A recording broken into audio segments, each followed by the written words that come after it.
Tidak ada penataan, akhirnya tidak terwujud.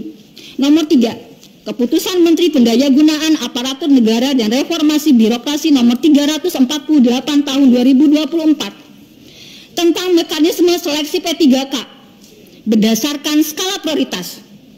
Seharusnya yang menjadi skala prioritas adalah profesionalisme, pengalaman pedagogik yang teruji dan senioritas. Tapi terasa aneh dengan Kepmen ini ternyata lebih mengedepankan kemampuan kognitif guru, minim pengalaman, belum bersertifikasi.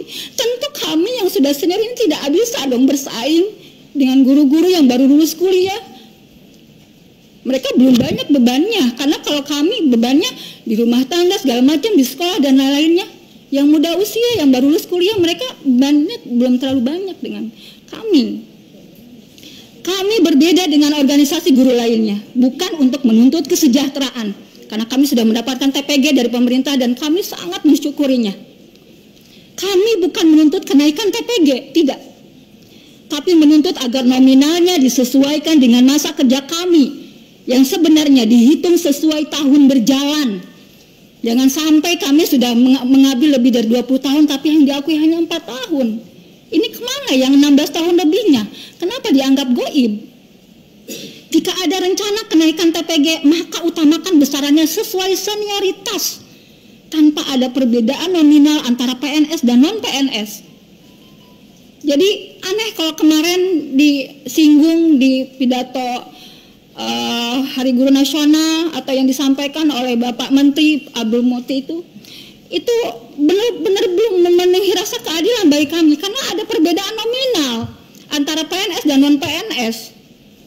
Kenapa yang PNS dihitung dengan 1 kali gaji pokok, kami hanya naik 500.000? Di mana rasa keadilannya?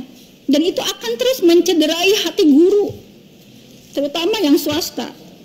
Terkait dengan pengangkatan ASN guru, selama ini pemerintah merekrut secara rutin setiap tahunnya melalui tes CPNS dan tes P3K yang pastinya menghabiskan dana APBN yang tidak sedikit. Pertanyaannya, untuk apa pemerintah mengadakan PLPG jika kemudian yang menjadi PNS atau P3 adalah guru-guru muda usia minim pengalaman yang belum bersertifikat pendidik? Apakah pemerintah belum cukup untuk menguji kompetensi kami yang telah lulus tes tulis, tes akhir, tes praktek untuk memperoleh sertifikat pendidik guru profesional? Sehingga kenapa harus diuji kembali dengan soal-soal tes CPNS yang sebenarnya nggak aplikatif di ruang kelas? Tidak bisa kita terapkan pada anak-anak sekolah TK, SD, SMP, enggak bisa. Karena itu hanya mengandalkan kemampuan kognitif saja. Mengapa pemerintah tidak memprioritaskan kami yang sudah bersertifikat pendidik lulusan PLPG yang diakui profesionalismenya itu sendiri oleh pemerintah untuk dijadikan ASN guru? Mengapa pemerintah tidak pernah membuka peluang tanpa tes bagi kami dalam pengangkatan ASN guru? Tidak pernahkah terbayangkan oleh pemerintah bagaimana guru-guru senior nih mau menjelang pensiunnya aja masih harus berjuang ikut tes, ya? Dari pedesaan aja harus ke perkotaan, harus menyeberang sungai segala macam. Demi apa?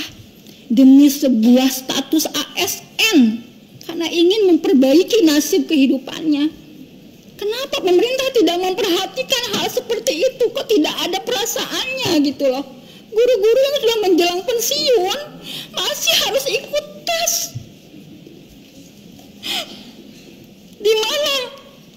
Di mana penghargaan pemerintah atas dedikasi dan pengalaman kami? Pemerintah memang membuka pendaftaran ASN guru bagi guru swasta, tapi lagi-lagi itu bukan dikhususkan bagi kami yang sudah senior. Tidak, itu hanya untuk umum, bukan untuk kami yang sudah senior.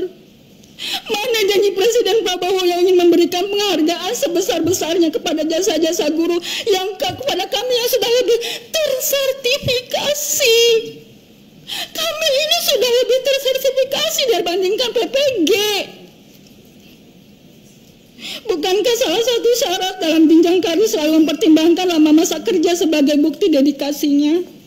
Semakin lama masa kerja maka kemampuannya akan semakin baik dan tingkat penguasaannya akan pekerjaannya pun akan semakin fasih.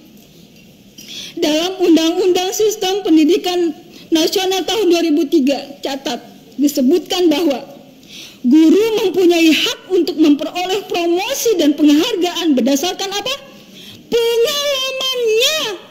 Itu tercantum di Undang-Undang Sisdiknas tahun 2003. Lalu apakah undang-undang tersebut tidak berlaku bagi kami? Hadirin peserta rapat yang kami hormati, kami tak habis pikir, bagaimana bisa guru senior sudah bersertifikasi, berpengalaman, menjelang pensiun 5 tahun bahkan 2 tahun lagi, tertutup peluangnya menjadi PNS hanya karena berdedikasi di swasta, yang notabene di bawah yayasan sosial. Sebaliknya, guru yang baru mengajar 5 tahun bahkan baru lulus